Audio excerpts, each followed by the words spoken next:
નમસ્કાર. ST Sethia college of education અંતર્ગત method 2 એટલે કે વિજ્ઞાન વિષય શાસ્ત્રોમાં પ્રવૃત્તિના ભાગરૂપે મને કન્ટેન્ટ ક્રિએટની પ્રવૃત્તિ કરવામાં આવી છે, જે હું તમારી સમક્ષ રજૂઆત કરીશ.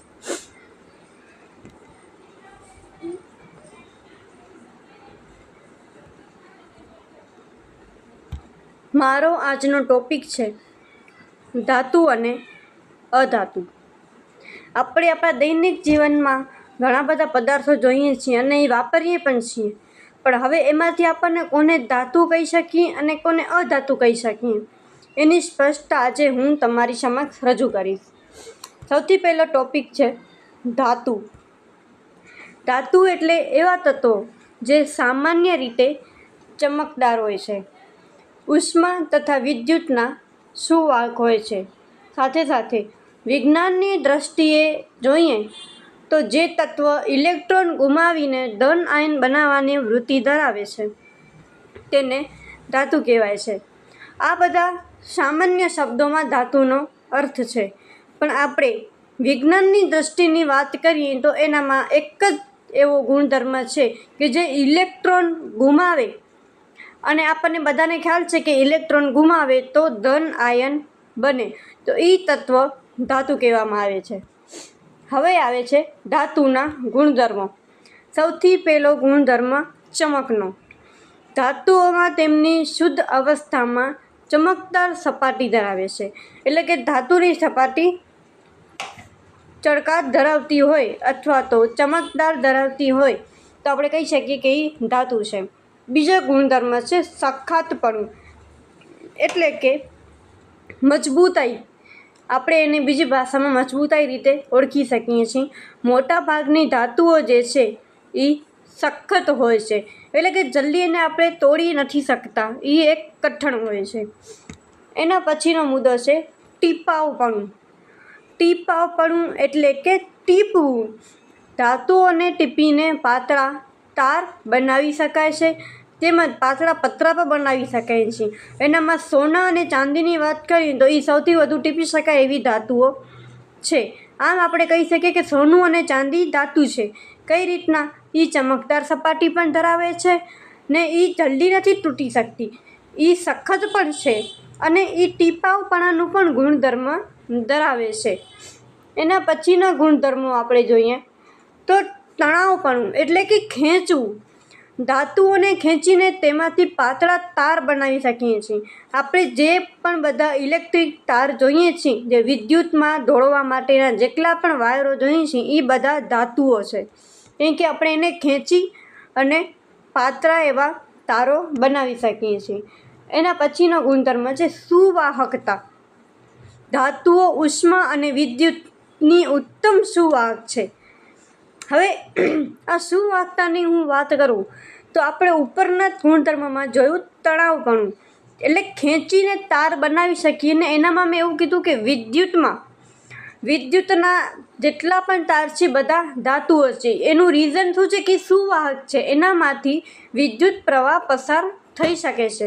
એટલે આપણા બધાના ઘરોમાં જેટલા પણ તાર હોય છે એ વિદ્યુતના સુવાહક હોય છે, જેને આપણે ધાતુ તરીકે ઓળખી શકીએ છીએ. અને એ ઉષ્માના પણ સુવાહક છે, કારણ કે કેટલાક આપણે ઘરમાં સૌર ઉર્જાથી વપરાતા પણ સાધનો વાપરી શકીએ છીએ. એના બધાના કનેક્શન જ્યાં તારો છે એ ધાતુઓ કહી શકીએ છીએ. એના પછીનો ગુણધર્મ રણકાર. રણકારનો બીજો મિનિંગ છે અવાજ. ધાતુઓને અથડાવવાથી તે રણકાર ઉત્પન્ન કરે છે, તેથી તેનો ઉપયોગ ઘંટડી બનાવવામાં થાય છે. પરસ્પર કોઈ બે ધાતુઓ હોય અથવા તો કોઈ એક ધાતુને કોઈ એક જગ્યાએ આપણે એને અથડાવીએ અથવા તો બે ધાતુઓને પરસ્પર અથડાવીએ તો એના દ્વારા અવાજ ઉત્પન્ન થાય છે. અહીંયા આપણે ઘંટડીનું ઉદાહરણ લીધું છે, તો આપણે બધા મંદિરમાં ઘંટડી જોયેલી જ છે. ઘંટડી આપણે વગાડી છે તેમાં અવાજ ઉત્પન્ન થાય છે. એનામાં પરસ્પર ધાતુઓ એકબીજામાં અથડાય છે, એટલે કે રણકાર ઉત્પન્ન કરે છે. એના પછીનો મુદ્દો છે અધાતુ. અધાતુ એટલે એવા તત્વો જે ધાતુઓથી વિપરીત ગુણધર્મો ધરાવે છે. વિપરીત એટલે કે એનાથી વિરુદ્ધ જ હોય. અને વિજ્ઞાનની દ્રષ્ટિએ જોઈએ તો ઇલેક્ટ્રોન મેળવીને ઋણ આયન બનાવવાની વૃત્તિ ધરાવે તેને અધાતુ કહેવામાં આવે છે. આપણે ધાતુમાં વાત કરી કે જે ઇલેક્ટ્રોન ગુમાવીને ધન આયન બનાવે છે એ ધાતુ છે, અને અધાતુમાં ઇલેક્ટ્રોન મેળવીને ઋણ આયન બનાવે છે તેને આપણે અધાતુ કહીએ. અધાતુ જે એ ઘન, પ્રવાહી અને વાયુ એમ ત્રણેય અવસ્થામાં જોવા મળે છે. હવે અધાતુના ગુણધર્મો. પહેલો ગુણધર્મ છે ચમકનો અભાવ.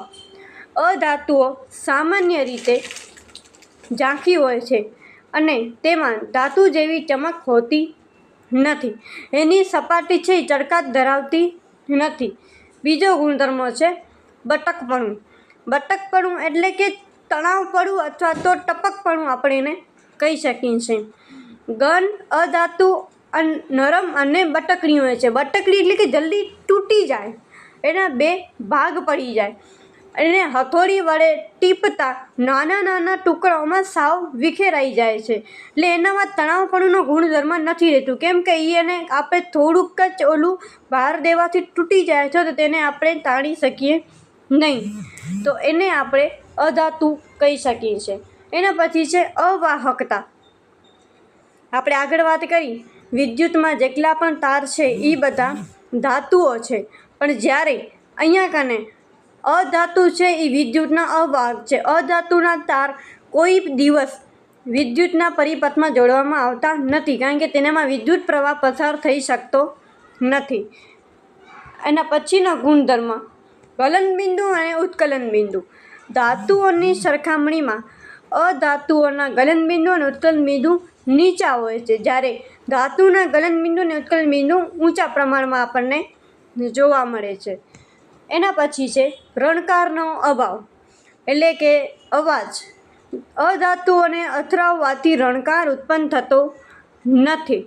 અહીંયા કને તમે ગમે એ રીતના બે પરસ્પર અધાતુને અથડાવો અથવા તો કોઈ એક અધાતુને કોઈ જગ્યાએ અથડાવો તો એનામાં રણકાર ઉત્પન્ન થતો નથી. એના પછીનો આપણે હવે ધાતુ અને અધાતુના ઉદાહરણ જોઈએ તો ધાતુ તત્વો મુખ્યત્વે કુદરતના ઘન સ્વરૂપે જ જોવા મળે છે. માત્ર પારો જ એક પ્રવાહી છે. આ અપવાદ કહી શકીએ આપણે. આ તત્વો કુદરતી રીતે ચળકાટ ધરાવે છે અને ખૂબ જ મજબૂત હોય છે.